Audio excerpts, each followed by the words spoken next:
இப்ப நம்ம வீட்ல தண்ணி லீக் ஆகுதுன்னா, ரூஃப்ல தண்ணி உள்ள என்டர் ஆயிடுச்சுன்னா கம்பி துருப்பிடிக்க ஆரம்பிக்கும். ரூஃப் ஸ்லாப்ல கான்கிரீட் போட்டு முடிஞ்சு 5 அல்லது 10 நிமிஷத்துக்கு பிறகு சர்ஃபேஸ் மேல சிறிய கிராக் வரும்.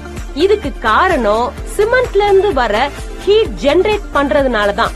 இது போன்ற பிரச்சனைகள் உங்களுக்கு உள்ளதா? உடனே தொடர்பு கொள்ளுங்கள்.